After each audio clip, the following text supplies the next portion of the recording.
Napepeke po ba ang title, Miss Claudine? Hindi po napepeke ang title. Kung marunong kang mag due diligence bago ka bumili ng property, hindi ka basta-basta mai-scam or mapipeke. So, bago ka bumili ng property, syempre kilatisin mo muna kung yung title niya is original. And if original and ano ka pa rin, parang disconfiado, ano ba tawag dun? Yung hindi ka pa rin sure, the best thing that you should do is go to the city hall kung saan naka-registered yung city hall or munisipyo, saang munisipyo ba yan naka-registered yung property na yan.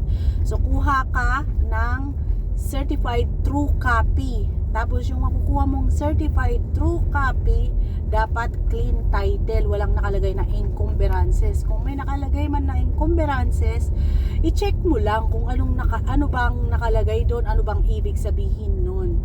So, bago mo siya bilhin. So, hindi po basta-basta napipeke ang title sa mga mommies na mga oldies. Syempre kasi sa kanila, pag sila yung binibilhan mo, medyo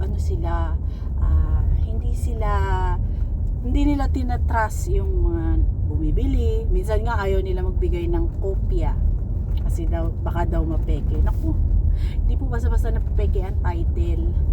At saka hindi rin po basta-basta natatransfer ang title unless may executed deed of sale. Napakagaling naman nung gumawa nung pirma na gagayain nila yung pirma mo. At saka kailangan po yan notarial ang executed na deed of sale. Hindi po basta-basta yung sinasabi nyo mapepeke. Kaya kapag may humingi sa inyo kung kayo ay seller at first time nyo po magbenta, huwag po kayong matakot na ibigay yung kopya lang. Yung original i-keep nyo para sure na intact pa rin yung original title nyo. Kasi kapag nawala yan, katulad sa amin, sa experience namin, ang tagal po bago makakuha ng